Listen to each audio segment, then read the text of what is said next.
He's a little older now, you see.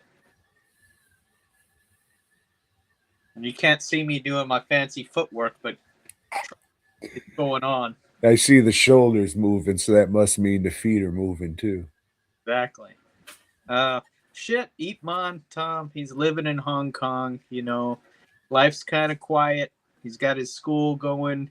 And I don't know if you remember, but in the last movie, a little kid came in and it was all Bruce Lee. Why don't you train me? Come back when you're grown up, kid. Well, shit, guess who comes in the first scene? It's old grown up Bruce Lee. He's not completely grown up, he's maybe in his teens or whatever, late teens.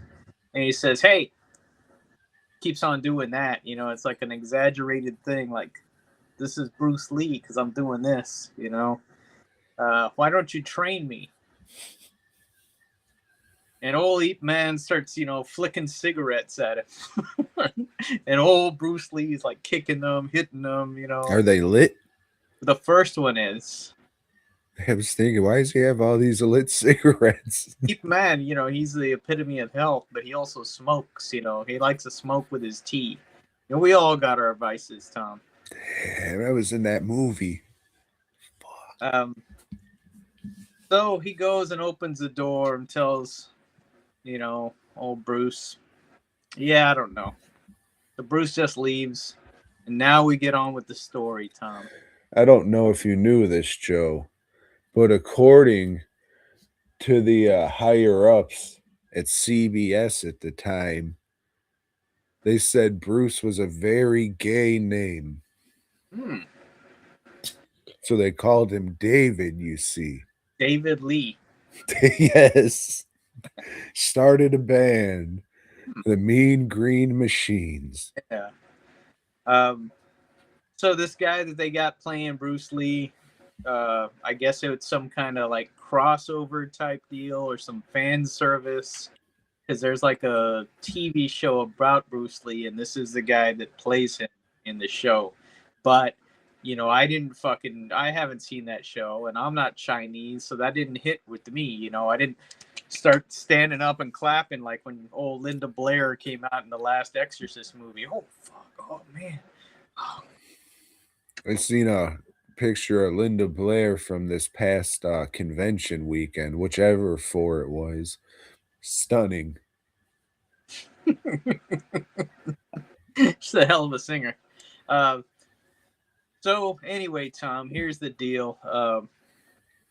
Old Ip Man's son, he's in school and he's having a fight with another kid. They're both arguing over whose daddy is the best at Wing Chun. They break up the fight. They call in the dads, and turns out this other dad, he's a rickshaw driver. But how can you fucking drive a rickshaw? You're just a puller, maybe a steerer. You ain't driving shit. Um, he's kind of poor and shit. And yeah, he's comes from a legacy of Wing Chun fighters, and he hopes to start his own school. But old Ip Man, he's the top dog. So some grudging respect. Yeah, our kids fought, blah blah blah.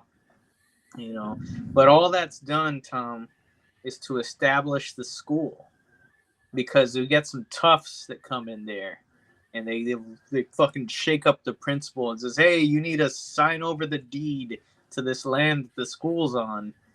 I don't know how they do schools in China, but I guess the principal owns the school and can do that. And he's, "Oh no, I can't do that." Luckily, Ip Man is there, and he fucking gives them some Wing Chun bullshit and just kicks their ass. And they go back and they're like hanging their heads low, and then their boss shows up, Tom. Their boss, Mike Tyson.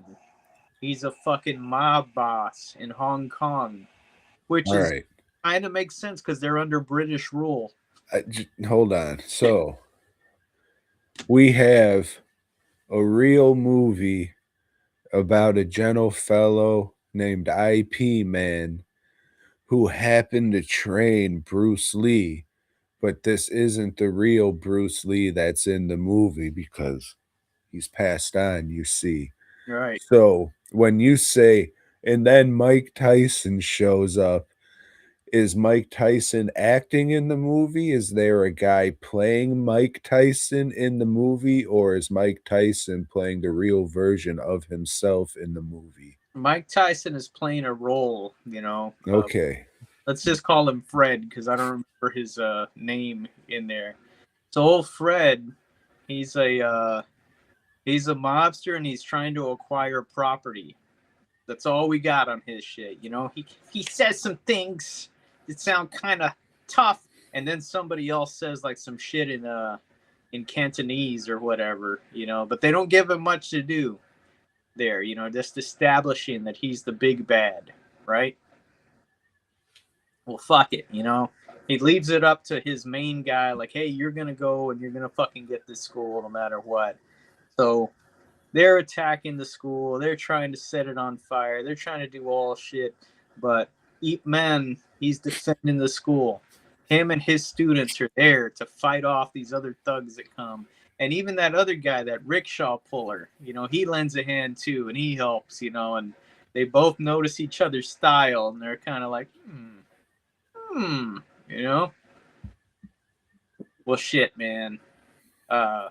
This guy knows he's never gonna make enough money. You know, aside from pulling a rickshaw, he's also doing some underground fighting. You know, so he's in with all that fucking bad organization shit. They say, hey, why don't you come work for us? No, I don't want to work. Here's some money. Okay, I'll work for y'all. You know, start taking out some of the fucking kung fu people around town here and there. Meanwhile, Tom, Ip Man's paying so much attention to this school. He's neglecting his lovely wife at home, his dutiful wife. And shit, Tom, she's not feeling too good. You know, she's starting to feel a little bit under the weather. And she goes to the doctor, and shit, it's not good news. You know, and she kind of keeps it from Ip Man, you know, because he's busy defending the school and whatnot. And these fuckers, they figure this'll do it. You know, we're gonna kidnap kids from the school, and then they'll have to sign over the deed to the school from us. Fuck, that gets Ip Man pissed. You know, he goes over there with his, you know, he's a pole fighter too. You know, Tom, that's part of Wing Chun. He's that long fucking pole that you can't even really carry or anything. It's a dumb fucking weapon. You know, who could? Hey, let's do this long pole. Anyway, he fights like 100 guys. That other dude comes and helps him because they kidnapped his kid too, Tom. These guys, you know, that's it. Ip Man's had enough of this shit. He's gonna go see Mike Tyson, you know, and they have a fight. And Mike Tyson says, hey, you got 3 minutes to beat me. If you're still standing after 3 minutes, then I'll leave you alone. They fight, Tom. They have a 3-minute fight, you know, and it's pretty good. It's well choreographed. Mike Tyson managed to look menacing and shit, and this is what he's here for in this movie, this one scene, and it's a good one. Now that storyline's over. Finally, Ip Man's wife tells him, hey, look, man, I got cancer. Oh, shit. That's not fucking good. You know, so, well, let me keep doing all this fighting and stuff. Meanwhile, that other guy, he's got enough money to start his school, but it don't mean shit unless you can challenge and beat the top guy. That top guy's Ip Man, you know, so throws out a public challenge. Ip Man don't show up. You know what he's doing? He's taking dance lessons with his wife. He got old Bruce Lee. Hey, I'll teach you if you teach me how to dance. And that's lore, you know, that's part of the history of Bruce Lee. And yeah, things are not looking good, Tom, and fuck. But finally, you know, they do a Rocky moment where, you know, Ip Man's wife tells him, so if I wasn't sick, would you have fought this guy? Yeah. Well, then go do it. Go fight him, you know, and then they have their ultimate brawl. I don't want to ruin it for you, Tom, but Ip Man fucking wins again.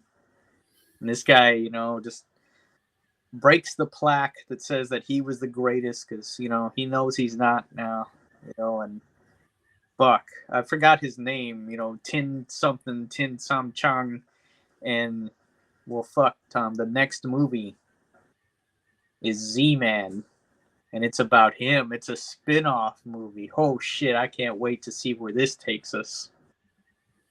Ip Man 3.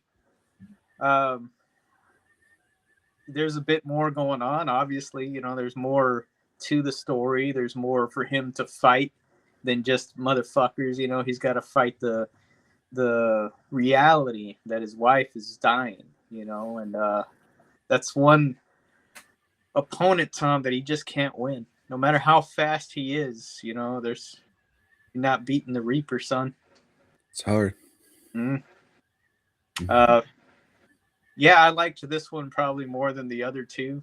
The other two are good. The other two probably have some better fight scenes, but there's just more to this one, you know, so I dig it. I recommend it. I'm fucking liking this series, man. So it's weird that they're doing a spin-off, and then there's one more, Ip Man 4, and there's a bunch of fucking knockoffs that happen too. So I might watch a few of those, see how bad they are. But yeah, old Ip Man, old Donnie Yen. Thanks for checking out the show. We hope you dug it, baby. If so, give us a thumbs up. Subscribe and let us know down below.